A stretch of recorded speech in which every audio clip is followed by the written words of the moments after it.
Hello, I'm Alexa Bigworth of Write, Publish, Sell. I hope you'll join us over in our very active and engaged group for authors and writers over at writepublishsell.co/Facebook, or you can look for us on Facebook under the group Write, Publish, Sell.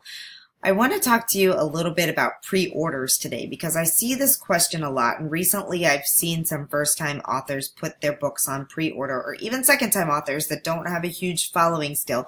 And the question I wonder is why? Why are they putting their book on pre-order? What are they trying to gain from it? What is the marketing strategy that goes along with it? And a lot of times the answer is simply because somebody told them they should put their book on pre-order.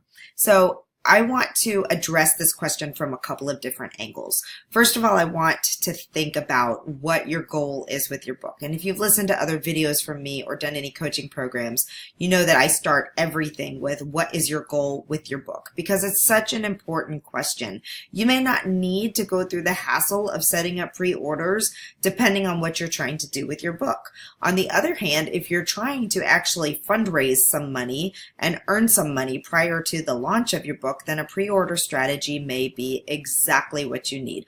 But you have to balance that with what happens to you in terms of sales and ranking on launch day. So let me just back up a little bit and talk about three different types of tactics that I just mentioned to you. Okay, so if this is your first book, you don't have a huge audience yet, and your goal is to reach high ranking in categories, to see that Amazon bestseller status happen to you, the best way to do that is to save all your energy and all of your efforts to direct everyone to the same place in a relatively short window of time on your launch day. So if you really want to make sure, unless you have thousands of followers and you feel confident that you can do pre-orders and still have a lot of activity on launch day, the best way for you to shoot to the top of a category is by having that launch day activity. Let me explain to you a little bit about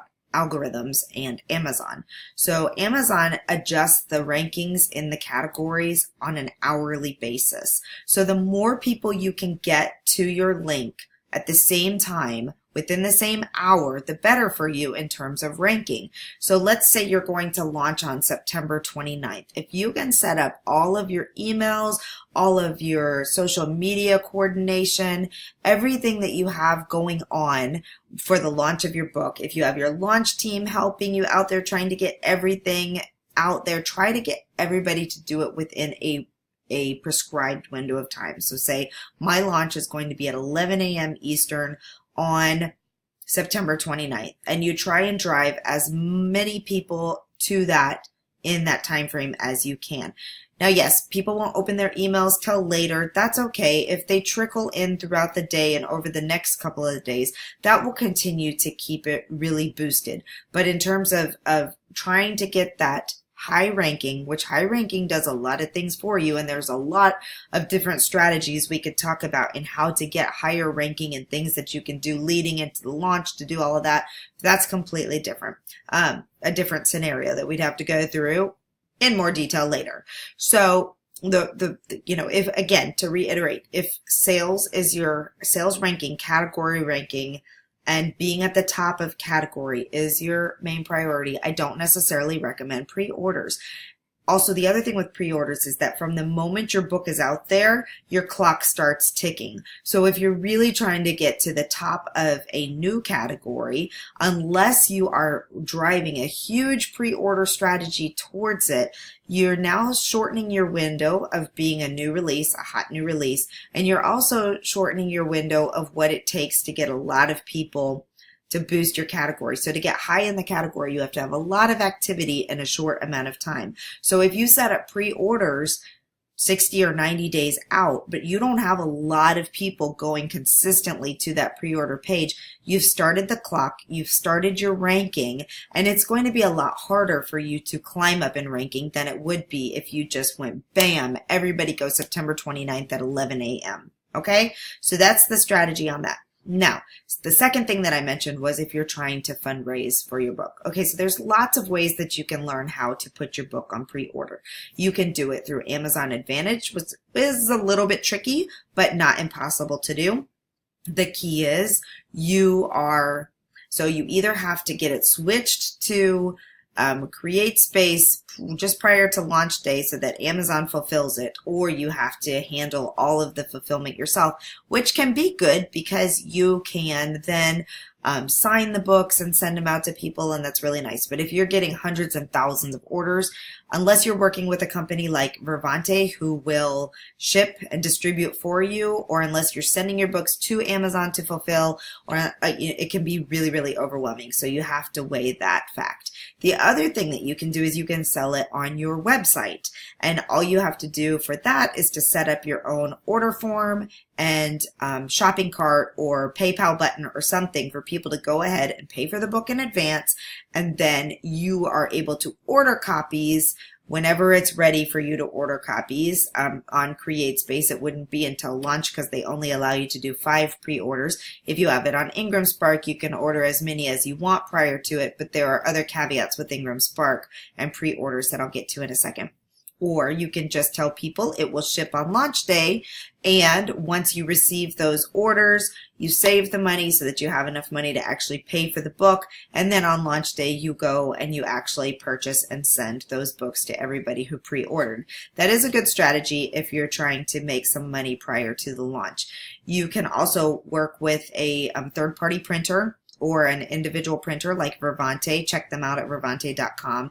They can help you with distribution of your book by connecting your shopping cart directly to them, and they will fulfill distribution for you on launch day or when you tell them to send out the books.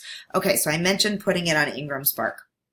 I've got a lot of information on Ingram Spark on my website as well on how to upload your book, how to publish it through there. But here's the kicker. Here's something very important that a lot of people don't know and understand about Ingram Spark. The moment you make your book available in Ingram Spark, it is in a wholesale system. It's now in a wholesaler. So anybody else who sells books has the right to go out and purchase your book. Have you ever noticed on Amazon that there's a little box? Of course you have. If you've bought anything, you've noticed the buy box. The either pre-order, add to cart, buy now, whatever is in there. So as soon as you put your book on through Ingram Spark on Amazon, you can set it up for pre-order, and it's fairly simple to do, just based on the sales date and the publication date. But it is out there for anybody else to also now sell as a bookseller. Amazon makes that buy box what they call winnable. That means anybody else can earn that buy box. Why does that impact you? Well, I'm seeing it happen with the book right now.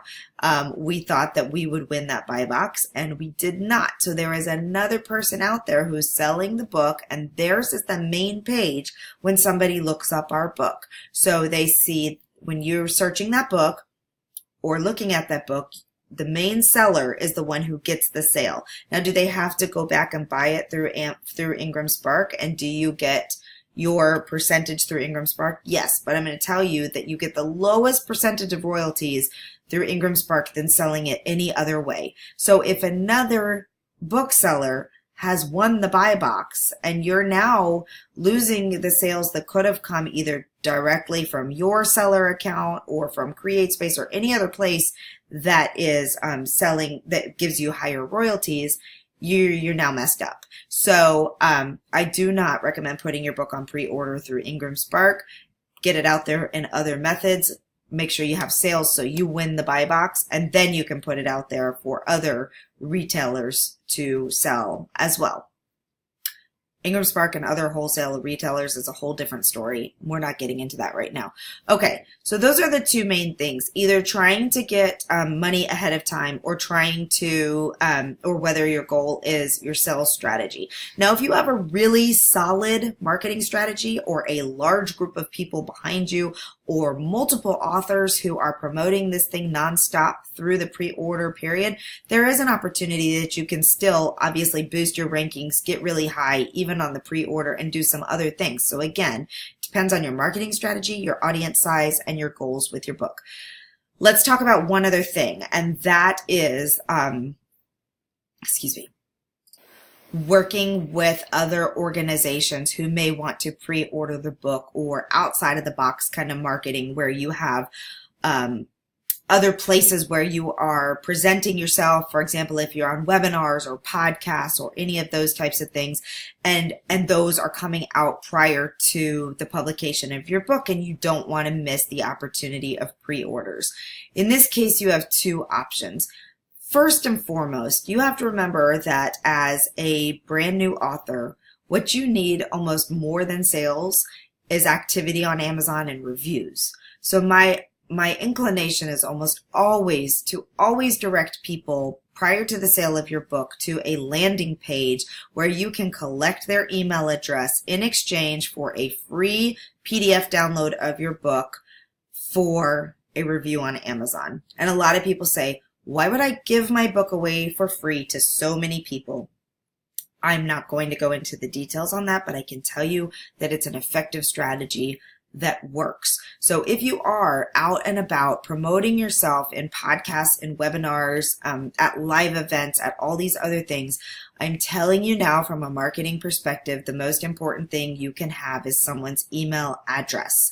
So if you are sending them to a landing page where you collect their email address, where you communicate with them through email and share with them a free copy of your book that they might not have paid for, but will say yes to a free copy, and get them to leave a review on Amazon, a lot of those people will actually buy the print version if they really liked your book. And if nothing else, they've read a book that they might not have read, and they're sharing it about it, right? They may tell their friends and family how great it was. They're leaving reviews. They're doing all these other things that will lead to other sales. Plus, they are now on your mailing list. So you don't want to abuse the advanced reader email list ever. They signed up for that specific list for information about receiving the book and in exchange for a review. But you can invite them to your Facebook group. You can invite them to join your other email list. You can invite them to have a free call with you. There's all kinds of things that you can do with that email information. Keep in mind, only about 1 in 3 people will actually do the review. So if you're looking to get between 50 to 100 reviews on launch week, you need to keep those numbers in mind. Okay, but if you are working with an organization that wants to buy books in advance so that they have them prior to launch, this could be a conference that you're going to that says, is there any way you can bring copies of your book and give those away as a bonus, you know, right before launch or right around launch or whatever it is. If you've got an organization that wants to order, like a bookstore, to have them available in time for launch, those will all vary, you know, those may all change your idea on whether or not a pre-order is a good idea. But for the most part, for new authors, for authors with lower audience sizes, I highly recommend the landing page to a free copy to a review, or just putting it for sale on your website with a buy button and a landing page. Or just, I mean, honestly, pre-orders aren't usually a very successful tactic for first-time authors or for authors with no audience. Just being straight up honest with you. So I would even just say skip the pre-orders and just put a landing page and give the book away for free to as many people as you can. Get them to read it. Get them to leave a review. Get them to share about your book. You will get sales from this level of activity from them. Okay. If you're still convinced you need to do a pre-order somehow, you can put the Kindle version up for pre-order in as early as 90 days on KDP. You can do it on iBooks a year in advance, I believe. You can do it through Ingram Spark. You can do it through Amazon Advantage. You can do it on your website. But just keep in mind what your overall goals are and what you're really trying to achieve. I will almost always say, until something drastic changes, that the best thing to do is the free advanced review copy. And I've seen this working over and over and over in the recent launches. But again, back to what I said at the beginning, look at what your goals are, look what you're trying to achieve, and then come up with the plan that's going to work best for you.